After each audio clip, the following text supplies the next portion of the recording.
This is Robert Martellacci, the MindShare Learning Report, Canada's Learning and Technology e-magazine, here at the MindShare Workspace in Erin Mills Town Center in Mississauga. We've got learning going on back in our space thanks to Premier Doug Ford and opening up the reins a little bit for us. And I'm honored to have a MindShareTV podcast learning moment with Dwayne Matthews, OCT, Head of School and Innovation and Partnerships at OVS, Ontario Virtual School, I believe that represents. Chief Evangelist Tomorrow Now Learning Lab, and today's conversation on the future of learning and to help all students thrive in this new normal, if you will.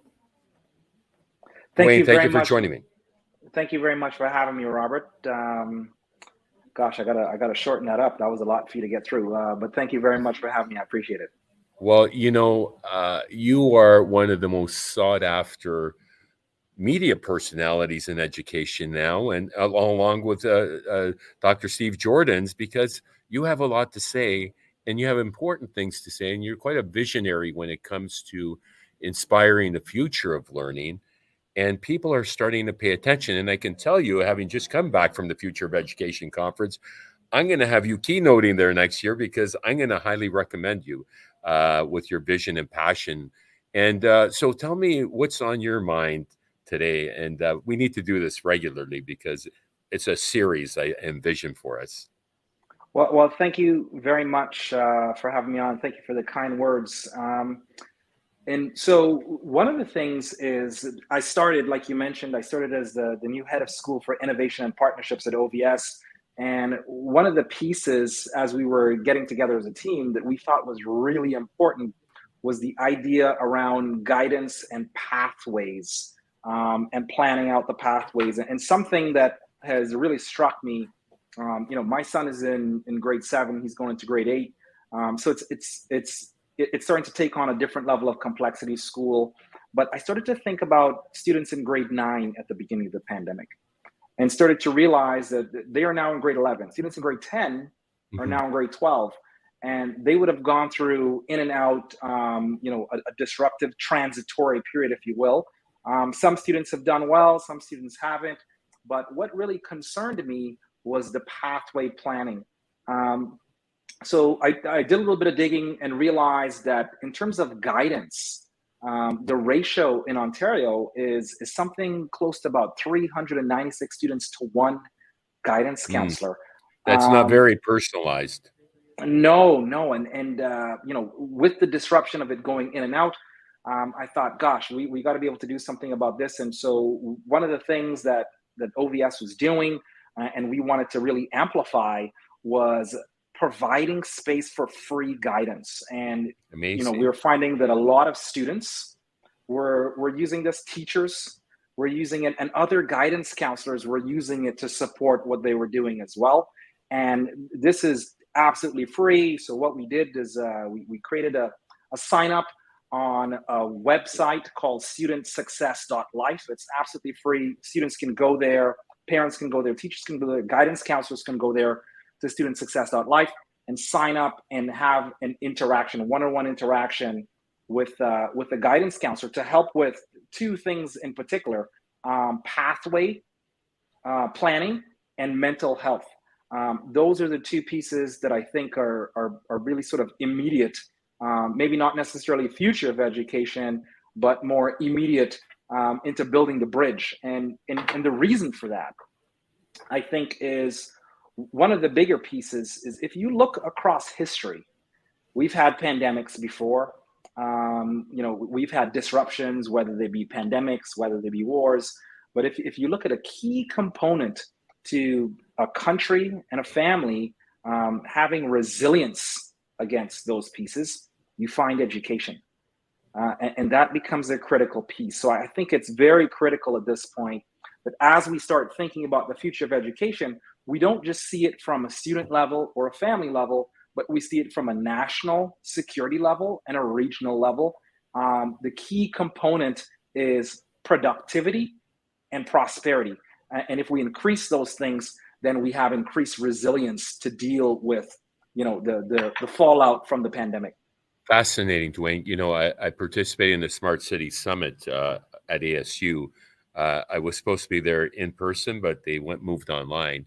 And the perspective that they have is that, education is the lifeblood of a thriving community, town, city, country. And without smart people, educated people, you can't have a smart city, because it's that alignment that we have, in our own backyard with Air Mills Connects, working with the CIO of the smart city, and we're kind of the intermediary. And I see the impact where these schools are the highest performing schools in the region, and people are clamoring to move into the area because they're high performing. So it is a vicious cycle, isn't it? Well, I think sometimes, a lot of times where there's innovation, and school, formal school, is a form of innovation. A lot of times when there's innovation, if it's there long enough, it starts to feel like normal life, and then we tend to take those things for granted, and we Mhm. start to think of normal with that foundation in place, and we may not necessarily realize the foundation. So, if you think of Ontario, well, let's go bigger. So think of Canada. Canada has the highest post-secondary educated population in the world, 50%. Ontario has the highest post-secondary educated population in Canada at approximately 69%. That's And incredible. that has profound implications on economy and prosperity. So, a lot of times when I have conversations around the future of education, people get a little bit uncomfortable when we Right, start talking about prosperity, because they're like, well, isn't it about the kids? I'm like, well, it's about the kids having a prosperous life, right, right? The kids have to have a prosperous life. That's sort of the goal.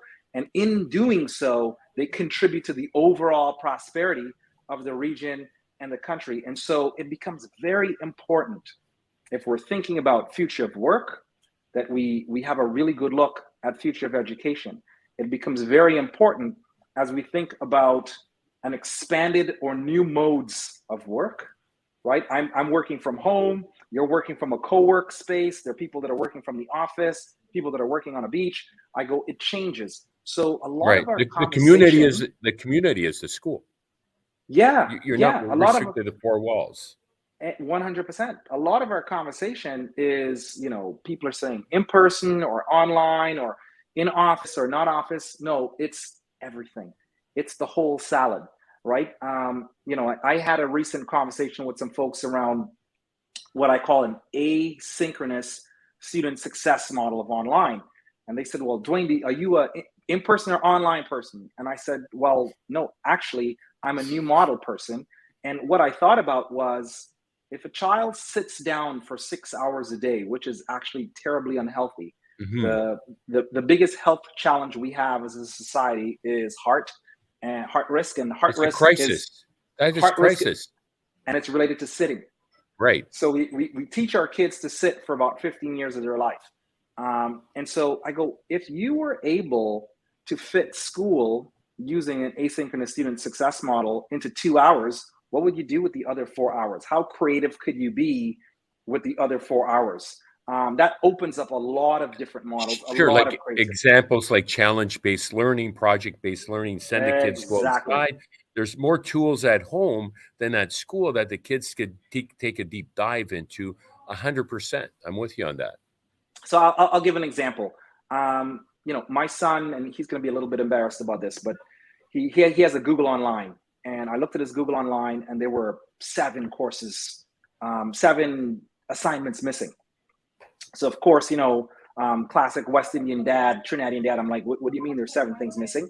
So he sits down and he does a sprint. We got him to do a sprint, and he sits for about 3 hours. So it's about a week of work that he's able to cover in 3 hours. Then we start working on an NFT project, which we're Cool. going to present on a little bit later. And then he's able to go snowboarding with his mom and his friends. And in 2 days. So in 2 days, think of how rich the experience was. He Incredible. still traveled all the content, right? But he was able to do so many other things that really enriched his experience during the pandemic. So I think I think we have to get a lot more creative Amazing. about how we support the community as a whole. And speaking of which, Dwayne, I am so impressed by the way you're disrupting career counseling, because I remember as a student, my sister-in-law is a guidance counselor. They can't meet the needs of 300 plus students to get a personalization and understanding of the future and what they want to do. I was listening to a podcast that talked about how kids need to explore and discover challenges and solve problems and relate those challenges and problem solving exercises to potential careers. We do work integrated learning here at the workspace. We have co-op students, we have university students. The challenges I present them in digital skills acquisition and women in tech, that's the future. If you're not giving kids a vision of where they're going and a roadmap of how to learn and independent learning and helping them thrive, they're not going to stick with you. And you know that the turnover in careers is astronomical. So the skills gap, you're going to help solve the skills gap by what you're doing. So kudos to you for your innovative career counseling efforts. And So thank you very much for that. And there's a couple things that you said that are so important, right? Which is, you talked about the mentoring piece and people coming into your space and working on real life challenges. And I think that's really important. I think one of the opportunities with Student Success.Flight and the guidance is to augment the guidance counselors at the school. 396 to 1 is an insane number. When I went to high school not so long ago, I saw my guidance counselor once when I came in and when I left. And pretty much. I didn't really have a lot of help. I found myself in university doing something that I had no interest in.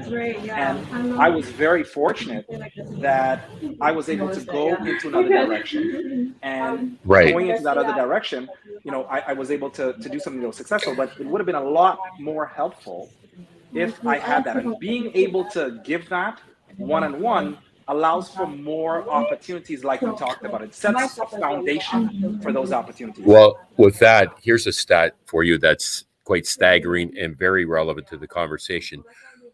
On graduation, a national poll by Maclean's, the percentage of students who said they would switch their major if they had to start all over again, 50%. Wow. 50% of students who graduate say they would switch their major.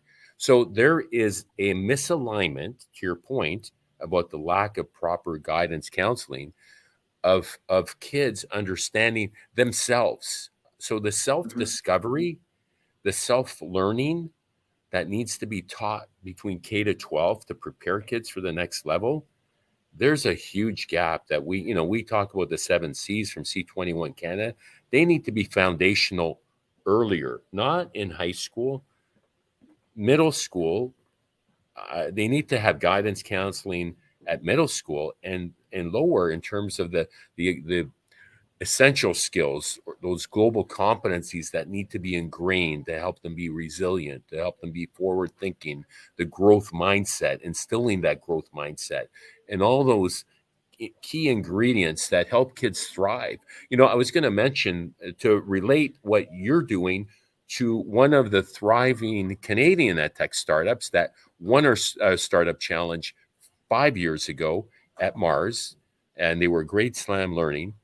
They wanted to democratize tutoring, had no success in Canada, went to the worst performing school district in California. The founder and CEO, Phil Cutler, said, "We will outsource your tutoring to bring equity to all kids to receive tutoring." They, no pun intended, hit it out of the park. They got $100 million in U.S. infusion of cash, and they were the main sponsors of the conference and spoke at our event. The last time he was there was with me, sharing accommodation, bought a TV and returned it because they were on tight quarters. Isn't that a crazy success story for Canada? I think one of the, Canada has one of the top ranked education delivery systems in the world. Like when we aggregate it all together, We're consistently ranked in the top 10. And what's even more interesting is a lot of times we're not happy about being ranked in the top 10 or the top 6, which says a lot. And we do that from a place of extreme diversity. So we're sort of the pointy tip, if you will, of the diversity component, which is a real strength because it means that we have a little bit more of a cultural understanding where we can make these connections and we can share a lot of what we have, and we can do that, being very aware of cultural relevance and dual diplomas. And I think by doing that, we really can extend, Canada's influence, Canada's goodwill around the world. We can make sure that we have these relationships with other countries. I think there's a huge piece there in terms of the kinds of connections. And you said something that was really important, which was democratization or equity, right? So, we have a program where we're using microloans in the Caribbean. We're extending into Asia. We had a couple of conversations with folks in Pakistan and India. And so there is this dual diploma type model that we've created, and we're starting to connect with people where they can still have their local, but they can also have Canadian.